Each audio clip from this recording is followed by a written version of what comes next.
Maoist party ప్రధాన కార్యదర్శి అయినటువంటి నంబాల కేశవరావు ఎన్కౌంటర్ తర్వాత తెలంగాణ రాష్ట్ర వ్యాప్తంగా ఉన్నటువంటి పౌర హక్కుల సంఘాలు, మానవ హక్కుల సంఘాలు కూడా ధ్వజమెత్తుతున్నటువంటి పరిస్థితి. మనతో పాటుగా మాట్లాడడానికి వీక్షణం ఎడిటర్ ఎన్ వేణుగోపాల్ గారు ఉన్నారు. సార్ నమస్తే. నంబాల కేశవరావుకు సంబంధించినటువంటి విషయంలో మృతి చెందినట్టుగా స్వయంగా కేంద్ర హోంశాఖ మంత్రి, ప్రధానమంత్రి సైతం ప్రకటించడాన్ని ఎట్లా చూస్తారు? అంటే ఇవాళ ఎంత దుర్మార్గమైన, ఎంత సిగ్గుమాలిన ప్రభుత్వాలు మనకున్నాయనడానికి, ఒక మనిషిని చంపేసి విజయం సాధించాము, సంబరపడుతున్నాము, వేడుక చేసుకుంటున్నాము అనే స్థితి వచ్చింది. ఏ మనిషి అయినా చనిపోతే ప్రతి మరణము విచారకరమే, మనిషి చచ్చిపోతే సంతోషపడడం అనేది ఉండదు. కానీ వాళ్ళ భారతదేశపు దుస్థితి ఎక్కడికి చేరిందంటే, ఒక హోంమంత్రి, కేంద్ర హోంమంత్రి అవతలి వ్యక్తి చావును సంతోషపడి వేడుక జరుపుకుంటున్నాడు. అది హోంమంత్రి దగ్గర ఆగిపోలేదు. అక్కడి నుంచి ప్రధానమంత్రి కూడా అదే ట్వీట్ను మళ్ళీ పంపించాడు. ఈ వేడుకను జరుపుకుందాం, మేము విజయం సాధించాము. చావు విజయం అవుతుందా ఎప్పుడైనా? పైగా ఎవరి చావు? 55 సంవత్సరాలుగా విప్లవోద్యమంలో ఉన్న వ్యక్తి, 50 సంవత్సరాలుగా తన జీవితాన్నంతా ప్రజలకు దారాదత్తం చేసిన, దారపోసిన వ్యక్తి. ఆయన ఒక రాజకీయ పార్టీకి జాతీయ స్థాయి ప్రధాన కార్యదర్శి. ఒకవేళ నిజానికి ఇది రాజ్యాంగబద్ధమైన ప్రభుత్వం అయితే, రాజ్యాంగంలో అధికరణం 21 ప్రకారం ఏ ఒక్క మనిషి ప్రాణాన్ని చట్టం నిర్దేశించిన పద్ధతిలో తప్ప మరొక రకంగా తీయడానికి వీల్లేదు. చట్టం నిర్దేశించిన పద్ధతి ఇది. వార్తలు వస్తున్నాయి, ఆయన ఒరిస్సాలో అనారోగ్యంతో ఒక ఆసుపత్రిలో ఉండగా పట్టుకొని అక్కడి నుంచి నారాయణపూర్ తీసుకొచ్చి అక్కడ కాల్చి చంపారు అని. 28 మంది అని అంటున్నారు. ఇంతవరకు ఒక్క పేరు కూడా ప్రకటించలేదు. సజ్జా నాగేశ్వరరావు అని రెండో పేరు వచ్చింది. మిగిలిన 26 పేర్లు ప్రకటించలేదంటే వాళ్ళు ఖచ్చితంగా ఆదివాసులై ఉంటారు. ఆదివాసులను పోగేసి తమ దగ్గర స్టాక్ పెట్టుకొని వాళ్ళలో నుంచి కొందరిని చంపేస్తున్నారు. ఇది పూర్తిగా రాజ్యాంగ వ్యతిరేకమైన చర్య, రాజ్యాంగ ఉల్లంఘన. ఈ రాజ్యాంగ ఉల్లంఘన ఎందుకు చేస్తున్నారంటే, రాష్ట్రీయ స్వయం సేవక్ సంఘ్ ఈ రాజ్యాంగాన్ని మేము అంగీకరించము అని 1950లోనే ప్రకటించింది. వీళ్ళిద్దరూ, అమిత్ షా కానీ నరేంద్ర మోడీ కానీ, సంఘ్ ప్రచారకులు. వాళ్ళిద్దరూ సంఘ్ శాఖల కార్యకర్తలుగా ప్రారంభమై ఇవాళ హోంమంత్రి అయి ఉండొచ్చు, ప్రధానమంత్రి అయి ఉండొచ్చు. కానీ హోంమంత్రిగా, ప్రధానమంత్రిగా తాము రాజ్యాంగాన్ని అనుసరించి నడవాలి అని వాళ్ళు అనుకోవడం లేదు. వాళ్ళు ఇంకా కేవలం సంఘ్ కార్యకర్తలుగా భావిస్తున్నారు, ప్రచారకులుగా భావిస్తున్నారు. అందువల్ల వాళ్ళ నాయకుడు గోల్వాల్కర్ ఒక పుస్తకంలో రాశాడు, ఈ దేశంలో 3 శత్రువులు ఉన్నారు: కమ్యూనిస్టులు, క్రైస్తవులు, ముస్లింలు. ఈ ముగ్గురికి ఏ హక్కులు ఉండవు. ఈ ముగ్గురిని రెండో స్థాయి పౌరులుగా ట్రీట్ చేయాలి. సరిగ్గా వీళ్ళు అదే చేస్తున్నారు. అందువల్లనే వాళ్ళని చంపే అధికారం ఉందనుకుంటున్నారు. రాజ్యాంగం వాళ్ళకి అధికారం ఇవ్వడం లేదు. ఇది దేశ ప్రజలందరూ గుర్తించవలసింది. నంబాల కేశవరావుకు సంబంధించినటువంటి విషయంలో మాట్లాడాలనుకుంటే, అసలు నంబాల కేశవరావు ఆర్ఏసీకి సంబంధించినటువంటి స్టూడెంట్గా ఉన్నాడు. ఆ తర్వాత నక్సలైట్ ఉద్యమంలోకి పోయినటువంటి పరిస్థితి. అసలు నంబాల కేశవరావు గురించి మీరు మాట్లాడాలి. కేశవరావు 74-75లో రీజనల్ ఇంజనీరింగ్ కాలేజీలో విద్యార్థిగా చేరాడు. అప్పటికి 74-75 నాటికి regional engineering college, Warangal regional engineering college చాలా విప్లవోద్యమ కేంద్రంగా ఉన్నది, విద్యార్థి ఉద్యమ కేంద్రంగా ఉన్నది. అక్కడి నుంచే నిజానికి అక్కడి కాలేజీ, రీజనల్ ఇంజనీరింగ్ కాలేజీ విద్యార్థులుగా కొండపల్లి సీతారామయ్య కొడుకు కొండపల్లి చంద్రశేఖర్ ఉండేవాడు. ఆయన మొట్టమొదటి విప్లవోద్యమంలోకి వెళ్ళాడు. అట్లాగే మువ్వా చంద్రశేఖర్ అని ఉండేవాడు, సూరపనేని జనార్దన్ ఉండేవాడు, చెరుకూరి రాజకుమార్ ఉన్నాడు. ఇటువంటి వాళ్ళందరూ సీనియర్లుగా, జూనియర్లుగా ఉండగా ఆయన నంబాల కేశవరావుకు ఈ రాజకీయాలతో పరిచయం అయింది. విజయనగరం నుంచి వచ్చి ఇక్కడ చదువుకుంటున్నవాడు. తండ్రి ఉపాధ్యాయుడుగా పనిచేస్తున్నప్పటికీ ఒక దిగువ మధ్యతరగతి కుటుంబం. అందువల్ల ఇక్కడికి వచ్చిన తర్వాత ఆర్ఈసీలో ఆ రోజుల్లో ఒక విచిత్రమైన పరిస్థితి ఉండేది.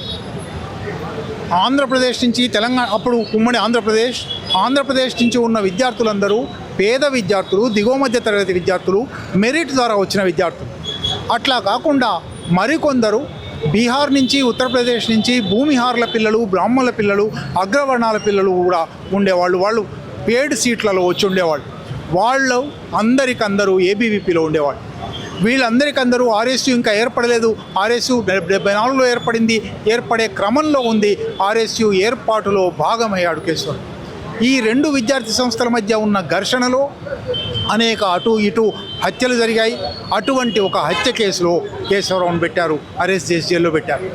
జైల్లోకి పోయిన తర్వాత ఆయన ఇక విప్లవోద్యమంలో పూర్తి స్థాయి కార్యకర్తగా మారడమే ఏకైక మార్గం అనుకున్నాడు. అప్పుడు 80లో లోపలికి పోతే అనేక స్థాయిలలో పనిచేశాడు. ఆ స్థాయిల నుంచి ఇవాళ కేంద్ర స్థాయిలో కేంద్ర కమిటీ ప్రధాన కార్యదర్శి స్థాయికి ఎదిగాడు.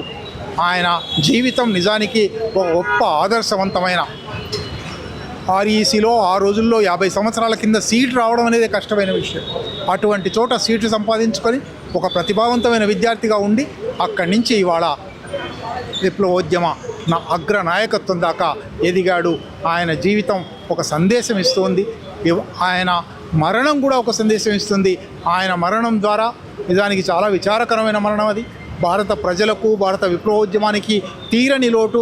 కానీ ఇంతకన్నా తీరని లోట్లను కూడా భారత విప్లవోద్యమం అధిగమించింది. భారత ప్రజా ఉద్యమాలు అధిగమించాయి. తప్పనిసరిగా ఈ ఒత్తుకున్నాం కంటి చిత్తడి, ఎత్తుకున్నాం ఎర్ర జెండా అని విప్లవోద్యమ గీతం ఒకటి ఉంటుంది.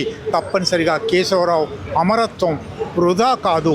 ప్రజలు ఈ అడవిలో ఉన్నటువంటి నక్సలైట్లనేమో ఎన్కౌంటర్ల పేరు మీద చంపేస్తున్నారు.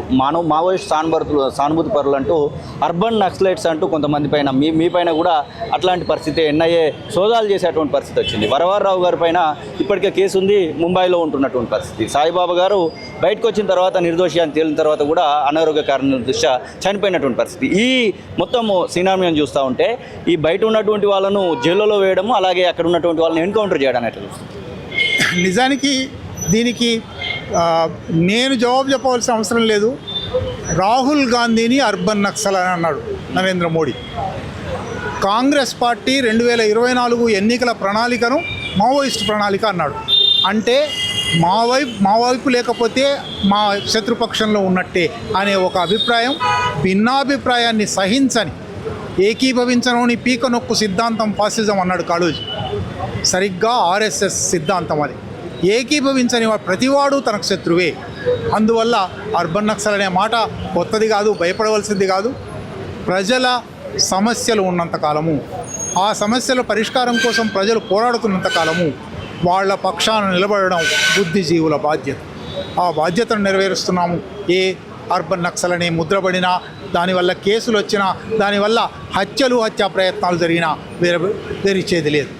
ఇక్కడ ఉన్నటువంటి ప్రతిపక్షాలైనా కానివ్వండి, అధికార పక్షాలైనా కానివ్వండి, ఆపరేషన్ కగార్ ఒకవైపు, ఆపరేషన్ కర్రగుట్టలు ఒకవైపు, ఇక్కడ జరుగుతున్నటువంటి ఒక ఎన్కౌంటర్లకు సంబంధించినటువంటి విషయంలో ఎలా ముందుకెళ్తే బాగుంటుందని మీరు అనుకుంటున్నారు? ఇప్పటికే శాంతి చర్చలకు సంబంధించినటువంటి కమిటీ ముఖ్యమంత్రిని సైతం కలిసినటువంటి పరిస్థితి. కేసీఆర్ వారి యొక్క మీటింగ్లోనే స్వయంగా ప్రకటించినటువంటి సందర్భాన్ని చూస్తూ ఉన్నాం. ఈ యొక్క పరిణామాలను ఎట్లా చూడొచ్చు?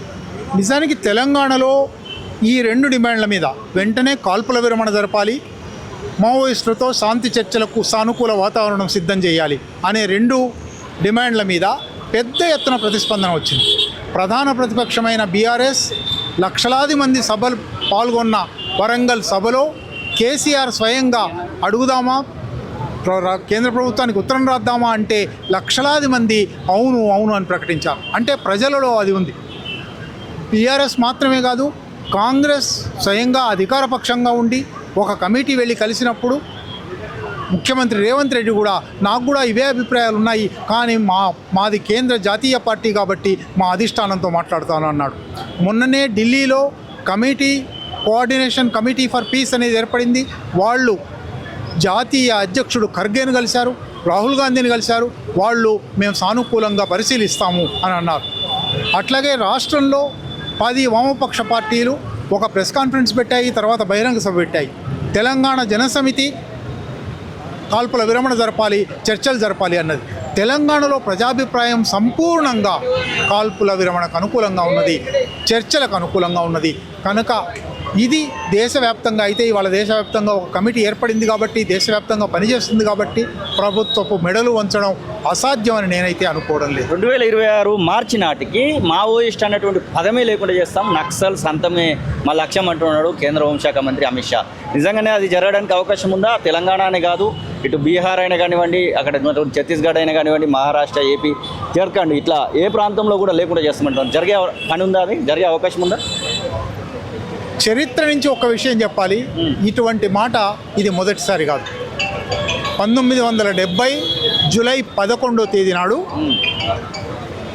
శ్రీకాకుళం ఉద్యమ నాయకులు వెంపటాపు సత్యనారాయణ, ఆదిభట్ల కైలాసం ఇద్దరిని చంపేసిన తర్వాత అప్పటి హోంమంత్రి జలగం వెంగళరావు ఇక నక్సలైట్ ఉద్యమం అంతమైంది అన్నాడు. ఆ రోజు దినపత్రికలన్నీ పతాక శీర్షికలు, నక్సలైట్ ఉద్యమం అంతం. 1970 జూలై 12 తేదీ పత్రికలు అవి. ఇవాళ మనం 2025లో మాట్లాడుకుంటున్నాం, అది అంతం కాలేదు.